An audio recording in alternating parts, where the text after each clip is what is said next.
Kita dengar bersama dari pernyataan Pak Presiden Jokowi kemarin dan kemudian respon tentang beberapa hal ya terkait dengan pernyataan Presiden tersebut. Hari ini sudah bersama kita ada Pak Todung Mulya Lubis, Deputi Hukum di Tim Pemenangan Nasional Ganjar Mahfud, dan juga ada Deputi Politik 5.0 dari TPN Pak Andi Wijayanto. Jadi saya kira Pak Todung atau Pak Andi yang mau duluan, Pak Todung saya kira. Oke, selamat sore teman-teman sekalian. Terima kasih sudah hadir dalam kesempatan ini. Nah, menyikapi apa yang disampaikan oleh Presiden Jokowi di Pangkalan Udara Halim kemarin, kami ingin menyampaikan beberapa hal ya sebagai tanggapan. Karena buat kami pernyataan Presiden Jokowi itu satu hal yang unusual ya, tidak biasa dan unprecedented ya. Satu hal yang belum pernah terjadi ya. Yang saya tahu ya, bukan saja oleh Presiden Jokowi tapi juga oleh presiden-presiden sebelumnya. Pernyataan Presiden Jokowi yang mengatakan bahwa Presiden boleh kampanye dan memihak kepada paslon sangat merisaukan karena pernyataan ini bisa ditafsirkan sebagai bentuk pengingkaran terhadap sifat-sifat netral yang melekat pada diri Presiden yang juga bertindak sebagai kepala negara. Ini saya mengutip dari Undang-Undang Dasar 45 sebetulnya. Sebagai presiden dan kepala negara, presiden harus berada di atas semua kelompok, di atas semua golongan, di atas semua suku, agama, dan partai politik. Ketika seseorang dipilih sebagai presiden, maka kesetiaannya menjadi kesetiaan terhadap negara, terhadap rakyat, tanpa membeda-bedakan mereka. Ini saya kasih satu hal yang sangat prinsipil ya, yang harus dimiliki karena itu melekat pada diri presiden ya, dan kepala negara. Nah, saudara-saudara, Undang-Undang Dasar 45 mengatakan bahwa Indonesia adalah negara hukum. Ini kalau kita baca pasal 1 ayat 3 Undang-Undang Dasar 45. Dan konsekuensi logis dari negara hukum adalah semua tindakan dan ucapan presiden harus sesuai dengan hukum yang berlaku. Ya. Ini ada pada pasal 4 ayat 1 Undang-Undang Dasar 1945. Presiden tidak boleh melakukan diskriminasi dalam menjalankan tugasnya. Jadi adalah aneh jika presiden mengatakan bahwa presiden boleh kampanye dan memihak. Sebagaimana juga menteri boleh memihak. Ya. Yang dilarang adalah kampanye dengan menggunakan fasilitas negara. Harap dicatat bahwa selama ini tidak pernah ada pernyataan presiden seperti yang diucapkan oleh Presiden Jokowi dalam setiap pemilihan umum dan pilpres. Nah, saya membaca di media bahwa catatan atau komentar yang diberikan oleh Saudara Ari Dwipayana, dia mengatakan bahwa presiden itu boleh kampanye. Ya. Dan itu ada dalam Undang-Undang Pemilu, Undang-Undang Nomor 7 Tahun 2017. Saya juga membaca Undang-Undang Nomor 7 Tahun 2017 dan memang melihat ya dan membaca bahwa ada klausul, ada pasal yang disebut oleh Saudara Ari Dwipayana. Tapi dalam konteks ini, saya memahami pasal itu kalau ya, presiden itu sebagai incumbent maju lagi untuk pemilihan berikutnya, running for the second term. Ya. Nah, dalam konteks ini Presiden Jokowi tidak bisa lagi ikut dalam kontestasi politik. Dia tidak running for the third term, ya. Jadi tidak ada periode ketiga. Nah, dia seharusnya menahan diri untuk berada di atas semua kontestan politik ini. Dan kalau dia dalam konteks sekarang ini ikut kampanye, ikut memihak. Nah, potensi konflik of interest, potensi benturan kepentingan, itu akan sangat telanjang dan kasat mata. Dan inilah yang tidak fair, tidak adil, dan menurut saya ini yang tidak sejalan dengan semangat negara hukum yang menjamin equality, ya, dan menjamin juga tidak ada diskriminasi. Nah, saudara-saudara, harap diingat juga bahwa Presiden juga bersumpah sebelum menjalankan tugas-tugasnya. Di mana antara lain dalam sumpah itu Presiden berjanji akan melaksanakan konstitusi dan hukum. Itu ada dalam pasal 9 Undang-Undang Dasar 1945. Kalau Presiden tidak melaksanakan tugasnya sesuai dengan ketentuan hukum yang berlaku, maka bisa saja hal ini ditafsirkan sebagai perbuatan tercela. Ya. Ini bacaan ya yang saya lihat, saya baca dari pasal 9 itu. Ya. Karena ini juga salah satu yang disebutkan bisa sebagai alasan untuk melakukan pemakzulan. Ya. Saya tidak mengatakan harus melakukan pemakzulan, tapi ini yang saya baca dalam pasal 9 ini. Dan kalau dikaitkan dengan ya, pasal mengenai pemakzulan, baik itu dalam undang-undang MK ya, yang kita ketahui selama ini.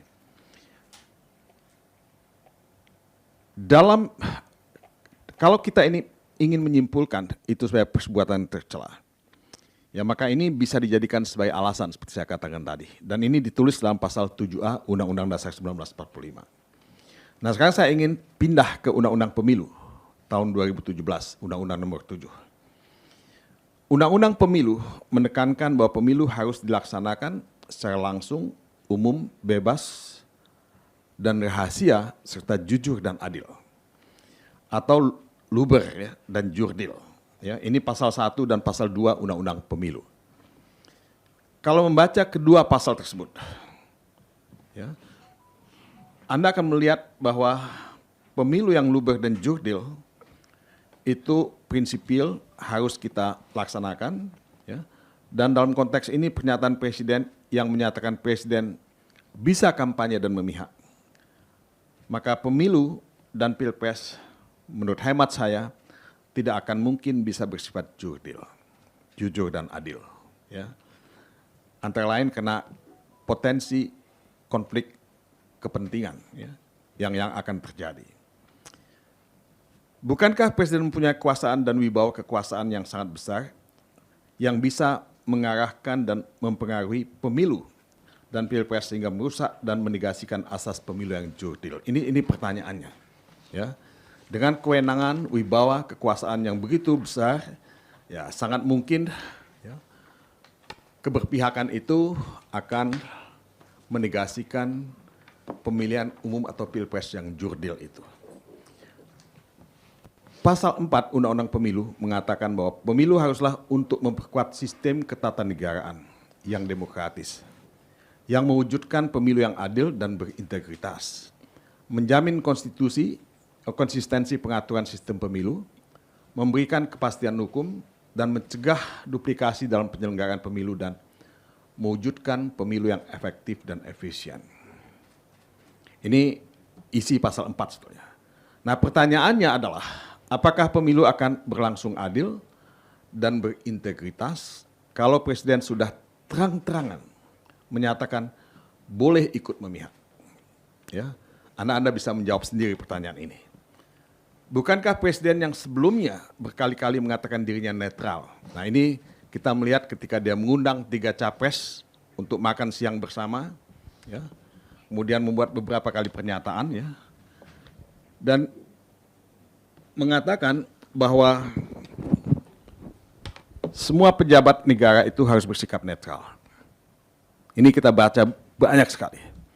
Pernyataan Presiden yang diucapkan berkali-kali bahwa Presiden itu netral menjadi pernyataan yang hampa atau dinihilkan dengan pernyataannya di Pangkalan TNI Angkatan Udara Halim Perdana Kusuma kemarin. Presiden mengatakan kita ini pejabat publik sekaligus pejabat politik, masa sih berpolitik tidak boleh?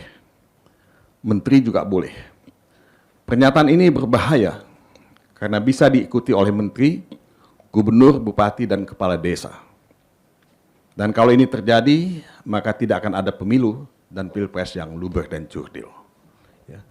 Nah, ini saya ingin mengutip pasal 282 Undang-Undang Pemilu yang mengatur sebagai berikut.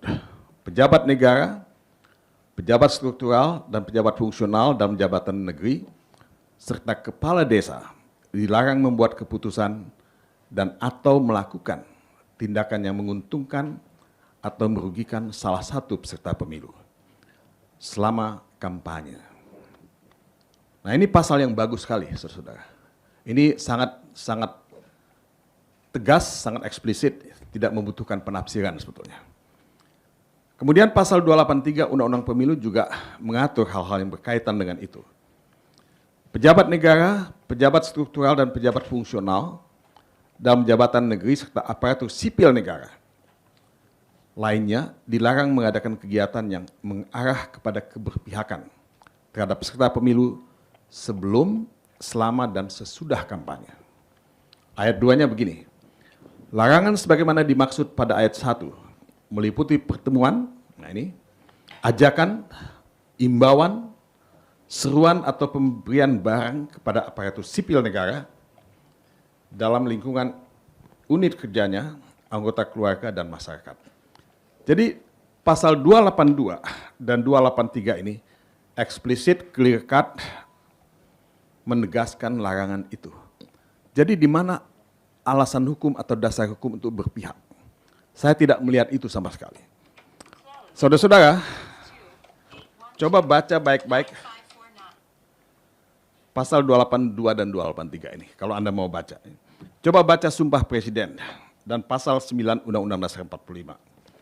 Akan sangat mudah menyimpulkan bahwa keberpihakan dalam pemilu dan pilpres akan menciderai integritas pemilu dan pilpres itu sendiri. Akan menggerus netralitas dalam pemilu dan pilpres, akan membuat pemilu tidak luber dan tidak jurdil. Saudara-saudara, kita sedang menyaksikan dan mengalami regresi demokrasi yang merupakan setback dalam kehidupan kita berbangsa dan bernegara. Saudara-saudara, mudah-mudahan apa yang saya sampaikan ini cukup clear, cukup to the point, ya, cukup lugas, ya, karena saya menyertakan juga dasar-dasar hukum yang saya anggap penting untuk diketahui oleh kita semua, dan tidak ada alasan untuk menjustifikasi keberpihakan presiden dalam kontestasi politik yang sedang berlangsung saat ini. Dan ini betul-betul sebuah catatan, ya, buruk dalam kehidupan kita berbangsa dan bernegara. Saya kira saya stop sampai di sini. Terima kasih. Terima kasih Pak Todung. Pak Andi silakan menambahkan. Ya, terima kasih. Saya menambahkan Bang Todung menyampaikan hasil media analitik yang kami lakukan terkait dengan pernyataan Presiden. Pak Jokowi cenderung berada di wilayah sentimen negatif pada saat mengomentari debat 3 antara Capres yang terutama terkait dengan isu pertahanan negara yang dikomentari oleh Pak Jokowi menjadi debat jangan personal, debat harus tentang data, data tidak bisa diumbar. Itu menghasilkan sentimen negatif ke Presiden karena dianggap cawe-cawe ke urusan pilihan presiden. Dalam 1 bulan terakhir, sentimen negatif ke Pak Jokowi itu berada di angka minus 62%, lalu dalam 7 hari terakhir lompat ke angka 93%, lalu ketika kami zoom hari ini hanya dengan melihat platform Twitter, sentimen negatif ke Pak Jokowi terkait dengan pernyataan Pak Jokowi di Halim kemarin itu minus 96%. Ya, untuk kami itu sudah jelas menunjukkan bahwa pada dasarnya netizen itu menginginkan netralitas presiden. Netizen tidak ingin melihat Pak Jokowi memiliki keberpihakan yang didasari konflik of interest karena anaknya menjadi cawapres atau anaknya menjadi ketua umum partai, sementara identitas partai dari Pak Jokowi belum berubah. Kami melihat ada sentimen negatif muncul karena itu. Ada juga suara-suara yang kami lihat di platform-platform media yang menginginkan Presiden fokus untuk menyelesaikan masa jabatan keduanya sampai 20 Oktober 2024, terutama karena banyak hal yang kemudian bergerak dinamis yang membutuhkan perhatian khusus Presiden. Ya, misalnya kalau teman-teman membaca salah satu media finansial global, hari ini dipenuhi dengan berita tentang kemungkinan Hong Kong mengalami krisis seperti skala krisis keuangan Asia di tahun 97-98. Ya, dan ini yang membuat kemudian suara-suara dari netizen, kita butuh presiden yang fokus untuk memastikan Indonesia bisa melakukan mitigasi-mitigasi ketika ada tekanan-tekanan global, ya seperti yang terjadi di Laut Tengah sekarang, ya karena ada pertikaian antara Israel, Amerika Serikat dengan Yaman, maka kapal-kapal kargo yang berbendera Barat itu cenderung diserang oleh pasukan Houthi memakai rudal yang kembali mengganggu harga pasok. Nah, misalnya yang kita lihat juga yang terkait dengan itu adalah harga nikel yang terus cenderung turun dalam 1 bulan terakhir. Banyak hal yang harus dikerjakan oleh Presiden, ya, dan sehingga cawe-cawe Presiden ke pemilu yang kemudian dibaca sebagai konflik interest karena ada 2 anaknya yang terlibat aktif dalam pemilu cenderung menghasilkan sentimen negatif kepada Presiden.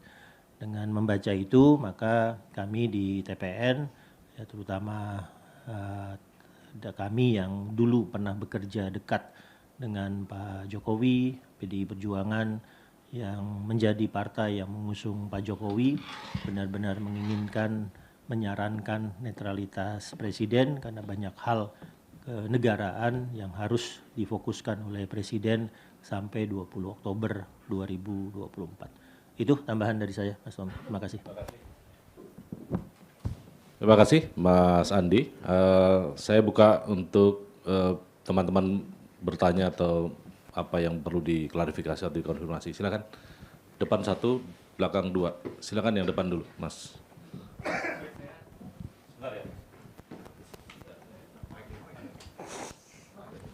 Tolong nama dan medianya, lalu pertanyaannya ringkas. Selamat sore Pak Todung dan Pak Andi, saya Putu Bagus dari iNews MNC. Saya mau tanya, ini apakah dari TPN Ganjar Mahfud ini tetap optimis ya melihat adanya statement keberpihakan dari Presiden yang didasari dari konflik of interest ini, tetap optimis untuk pemilu yang sudah sebentar lagi ini. Dan saya ada 2 pertanyaan lainnya lagi.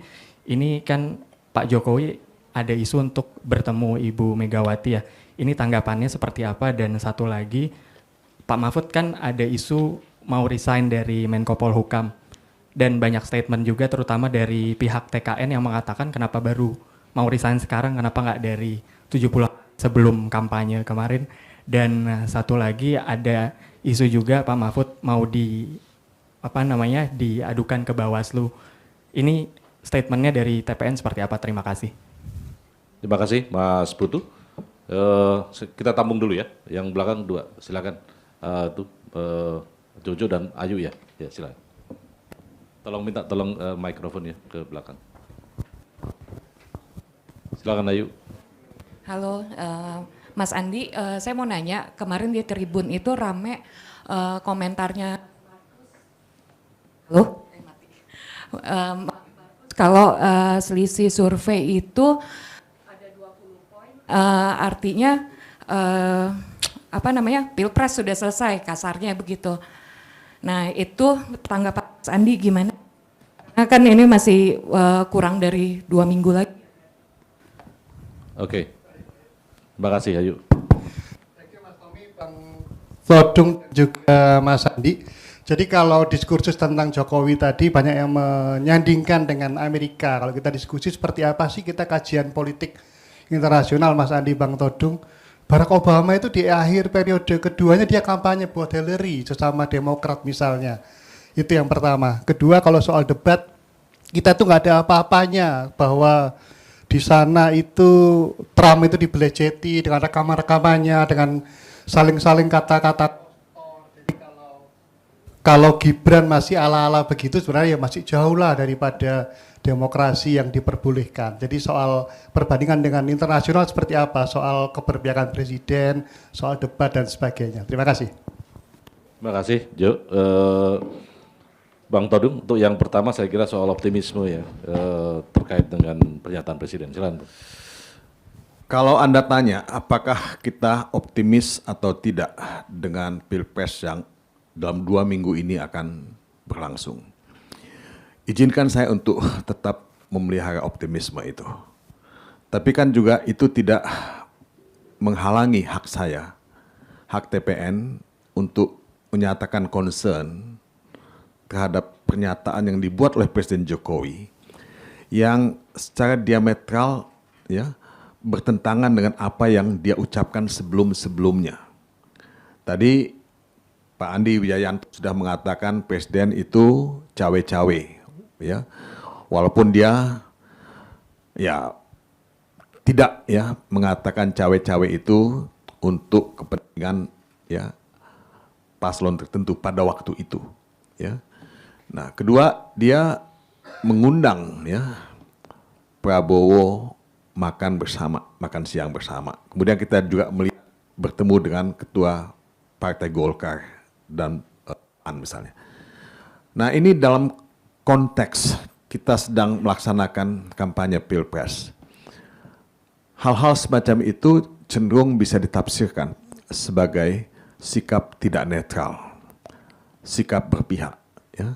Nah, itu katakan dengan tegas oleh Presiden Jokowi kemarin bahwa berpihak itu tidak salah, ikut kampanye itu tidak salah. Ya, saya hanya ingin mengatakan bahwa ya kalau Presiden sudah mengatakan sikap netral dan dia minta kepada semua aparat, ya termasuk kepala desa untuk bersikap netral, ya Presiden ini adalah sosok ya pejabat ya yang mengayomi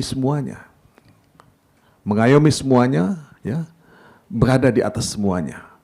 Jadi sikap negarawan dari seorang Jokowi dituntut untuk dibuktikan dalam hal semacam ini. Ya, Presiden itu seharusnya menjadi negarawan. Ya, pertama-tama dia negarawan, bukan politisi.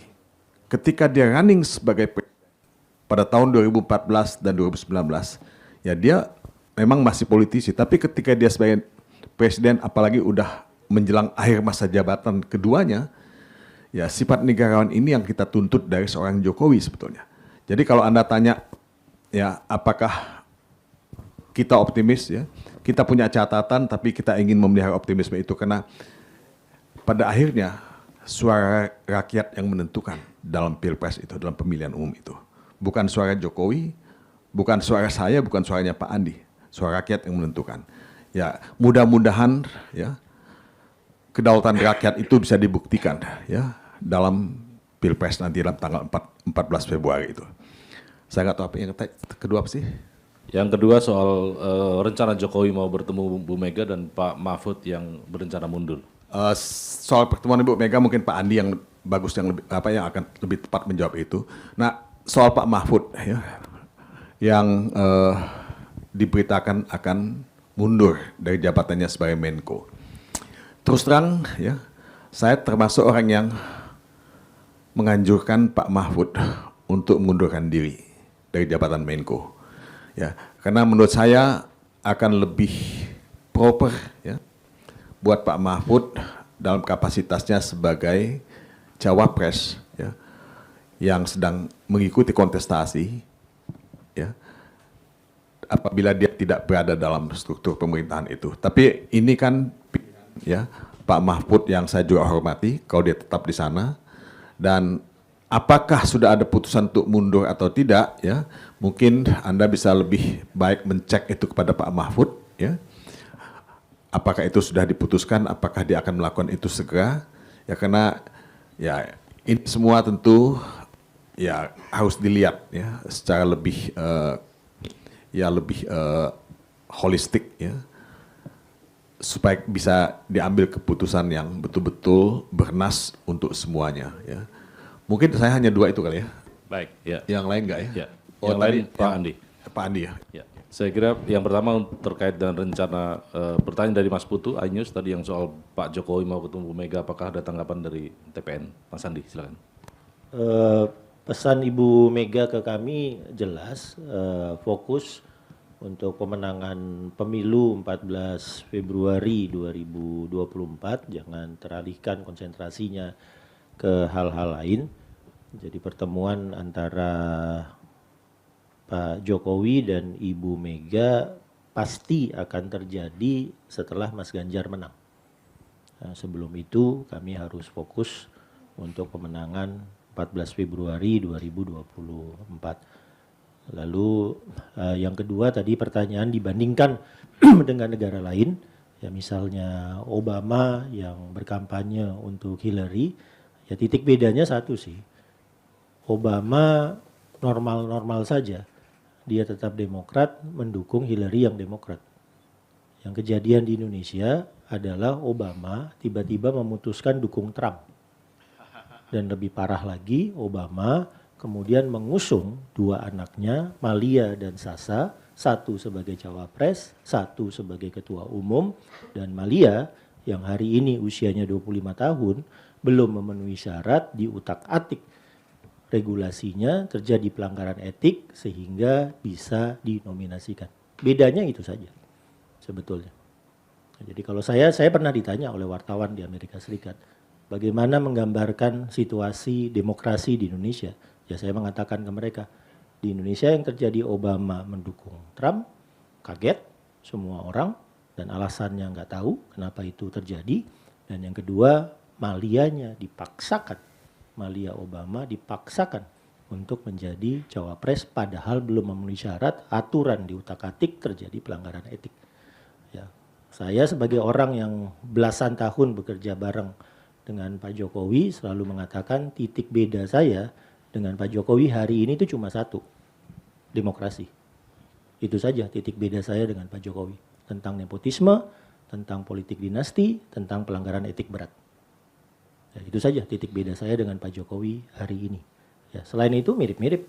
Mau poros maritim sama, mau Trisaktinya berdikari Bung Karno sama, mau melanjutkan infrastruktur sama, mau hilirisasi ke produk-produk turunan dengan nilai tambah yang lebih baik sama, itu sama.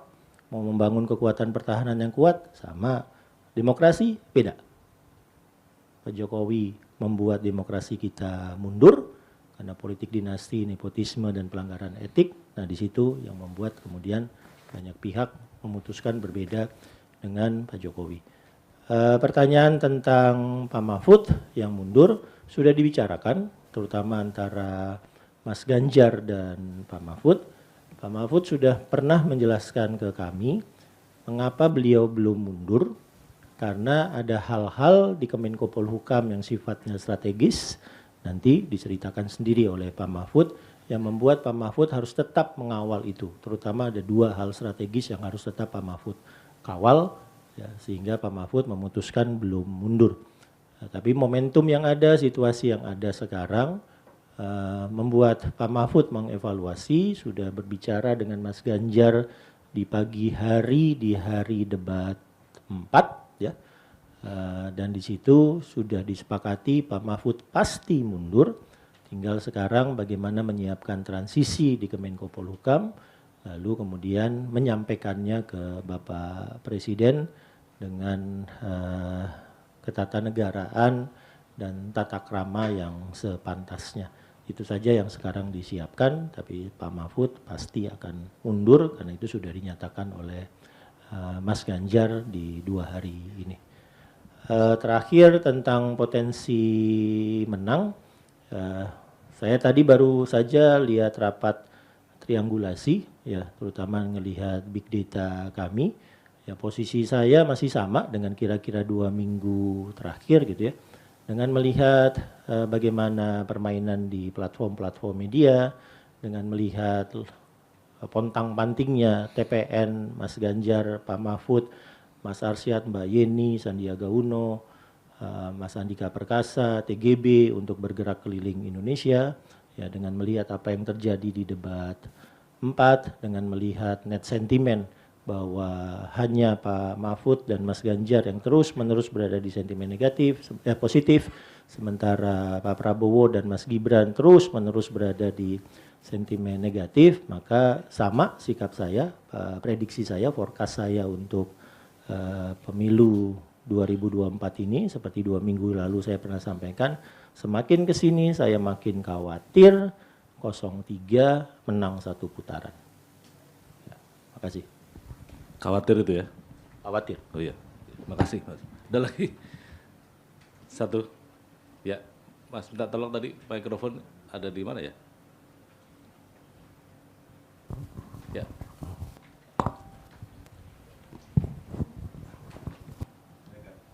Cek. Saya Gatot dari CNN Indonesia. Mau menanyakan tadi kan sudah ada isu mengenai pertemuan dengan Ibu Megawati. Bagaimana dengan pertemuan dengan Pak Surya Paloh seperti itu? Mengingat langkah-langkah ke depan yang mungkin mau dengan 01. Dan kemudian kemarin tuh sudah ada pernyataan dari Mentan mengenai keberhasilan food estate-nya di Kalimantan Tengah. Nah, bisa ada tanggapannya nggak? Baik Mas Gatot, makasih. Kayaknya langsung aja dia. Mas Andi. Ya, sama jawabannya.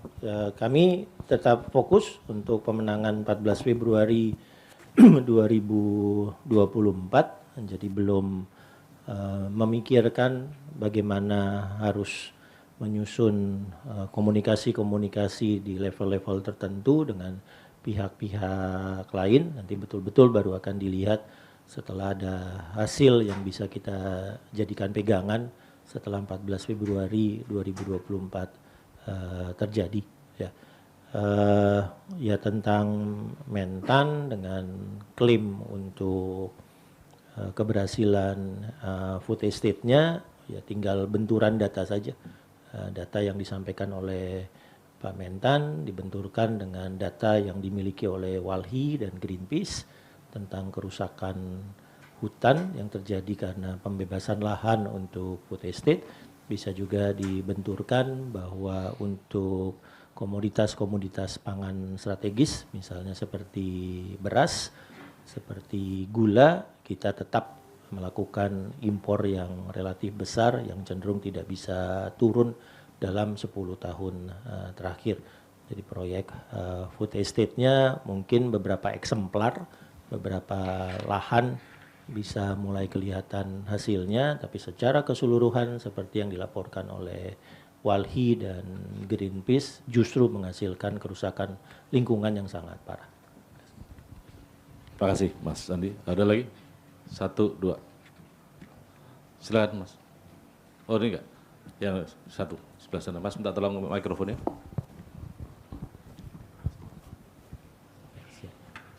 Perkenalkan saya Taufik dari Kompas TV. Pak izin bertanya mengenai adanya temuan bansos bergambar paslon 02. Kira-kira tanggapan dari TPN seperti apa? Soalnya kan bansos ini rawan untuk dipolitisasi. Dan tadi ikut memfollow up juga dari teman saya yang soal pelaporan Mahfud ke Bawaslu. Dan yang terakhir ini mengenai soal Pak Jokowi yang melakukan kunjungan sambil menunjukkan tangan 2 jari. Itu kira-kira tanggapannya seperti apa? Terima kasih. Baik, ini Pak Todung saya kira ya. Pertama soal bansos dengan gambar 02, silakan Pak. Oke, bansos itu kan memang program pemerintah yang sudah ada dalam APBN.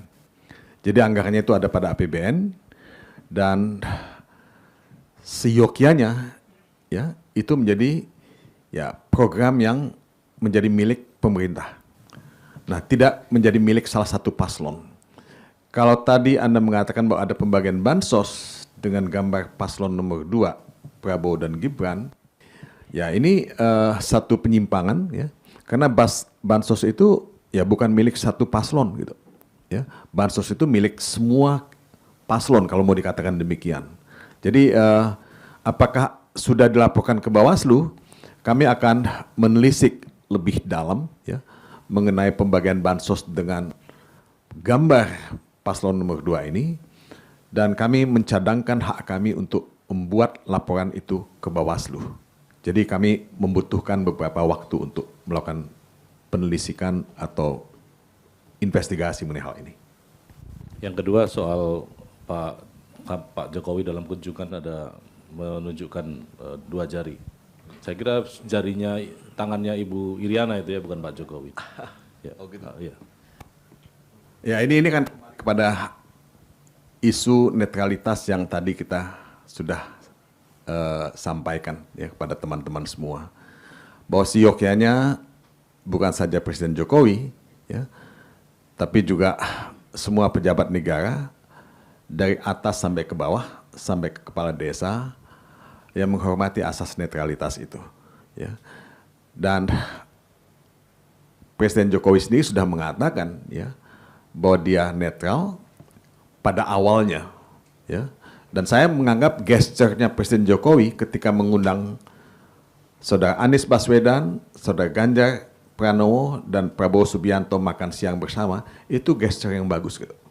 Gestur yang sangat positif untuk menunjukkan bahwa Presiden ya, tidak memihak salah satu paslon. Tapi kok belakangan ini ya, Presiden menegasikan sendiri sikap netralitas ya, yang dia umumkan kepada publik.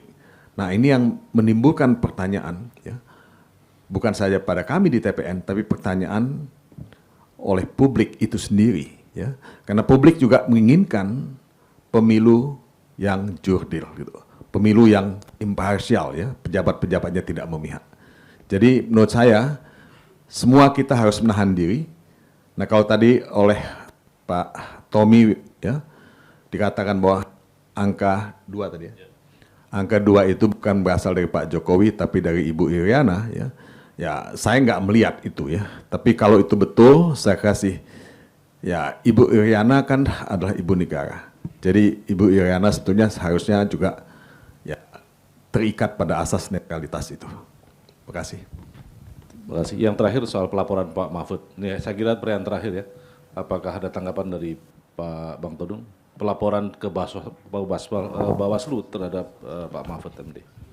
Kami sudah membaca di media akan dilaporkan ke Bawaslu ya, atau mungkin sudah dilaporkan mungkin ya ke Bawaslu. Tadi kalau saya baca di media ada advokat, saya lupa nama organisasinya ya, nama koalisinya, itu menyampaikan laporan ke Bawaslu. Kami sudah melakukan komunikasi dengan timnya Pak Mahfud ya.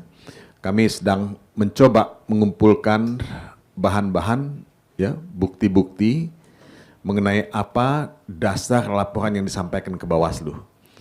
Tapi dari pihak Bawaslu sendiri belum surat yang disampaikan, surat panggilan kepada Pak Mahfud, ya, belum ada surat panggilan yang ditembuskan kepada TPN. Jadi kami masih menunggu ya sejauh mana laporan itu akan diproses oleh pihak Bawaslu. Baik, terima kasih teman-teman. Saya kira cukup dari TPN pada hari ini, sore ini, dan sekali lagi kami mengucapkan terima kasih atas rekan-rekan pers yang telah bersedia hadir di media lounge kami pada sore ini. Sekali lagi kami mengucapkan terima kasih. Assalamualaikum warahmatullahi wabarakatuh.